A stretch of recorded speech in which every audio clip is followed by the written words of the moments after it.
कहानी शुरू होती है एक छोटे से शहर के भीड़ भाड़ वाले रेलवे स्टेशन पर। वहीं एक झुर्रीदार चेहरे वाला बूढ़ा व्यक्ति रोजाना सुबह से शाम तक प्लेटफॉर्म नंबर 2 पर बैठा नजर आता था।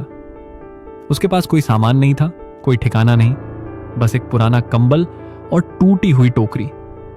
लोग उसे फूलचंद भिखारी कहते थे, लेकिन उसका नाम फूलचंद ऐसे ही नहीं पड़ा था। वह भीख तो मांगता था, पर साथ में भगवान के लिए फूल भी रखता था। मुरझाए हुए, सूखे हुए फूल।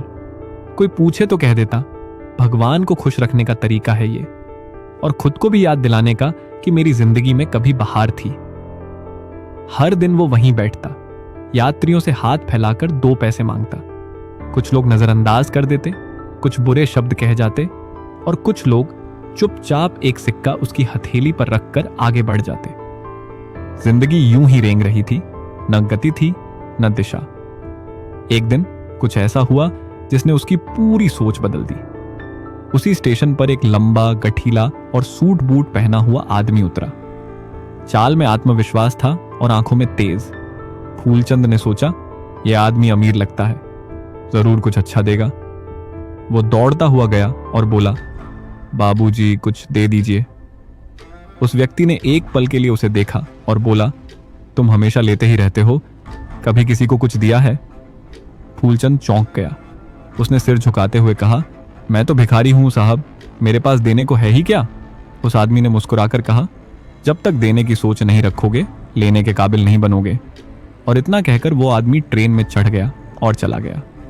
उस एक वाक्य ने फूलचंद की नींदें उड़ा दी। वो पूरी रात सोचता रहा, क्या मैं वाकई सिर्फ लेने लायक हूं? क्या मैं कुछ दे नहीं सकता? अगली सुबह वो पहले की तरह स्टेशन पर तो आया, लेकिन अब उसका ध्यान भिखारियों पर नहीं, पेड़ों के नीचे खिले छोटे छोटे जंगली फूलों पर था। उसने धीरे से कुछ फूल तोड़े, उन्हें अपनी पुरानी टोकरी में सजा दिया और सोचने लगा, अगर कोई मुझे भीख देगा तो मैं बदले में उसे फूल दूंगा। पहले दिन सिर्फ 3 लोगों ने उसे पैसे दिए, और जब उसने बदले में फूल दिए तो सभी 3 मुस्कुरा दिए। यही उसकी शुरुआत थी। अब रोज सुबह वो स्टेशन के पास फूल इकट्ठे करता, उन्हें सजा कर रखता, और जब कोई भीख देता तो बदले में एक फूल देता। लोग मुस्कुराते, कुछ तो रुककर आशीर्वाद भी देते। धीरे धीरे फूलचंद की पहचान बदलने लगी। अब लोग उसे भिखारी नहीं, फूल वाले बाबा कहने लगे।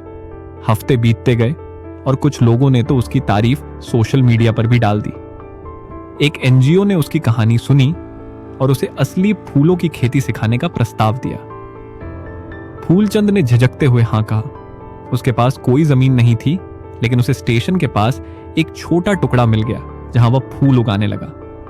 अब वो खुद फूल उगाता, उन्हें तोड़ता, सजा कर बेचता।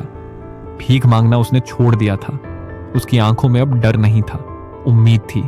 6 महीने बाद वही लंबा सूट वाला व्यक्ति फिर उस स्टेशन पर आया।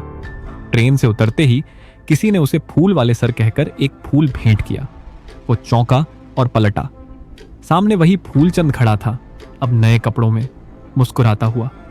वो बोला, पहचाना बाबूजी, आप ही ने तो कहा था जब तक देने की सोच नहीं होगी लेने के काबिल नहीं बनूंगा। आपने ही मेरी सोच बदल दी। वो आदमी कुछ पल चुप रहा और फिर बोला, और अब तुम मुझे कुछ सिखा रहे हो? सोच बदलो तो किस्मत खुद ब खुद बदल जाती है। फूलचंद ने जवाब दिया, मैं अब भिखारी नहीं, फूलों का व्यापारी हूं, और मेरे पास देने को अब सिर्फ फूल नहीं, उम्मीद भी है। कहानी का सार। इस कहानी से हमें एक बेहद गहरी सीख मिलती है। दुनिया देने वालों को याद रखती है। हमारी हालत चाहे कितनी भी खराब हो, अगर हम किसी को देने की नीयत बना लें, चाहे वो एक मुस्कान हो, एक फूल हो, एक अच्छा शब्द हो, तो हमारी जिंदगी बदल सकती है। सोच को बदलो, दुनिया अपने आप बदल जाएगी, क्योंकि आप भिखारी नहीं, एक व्यापारी बन सकते हैं। अगर आप खुद को ऐसा मानना शुरू कर दें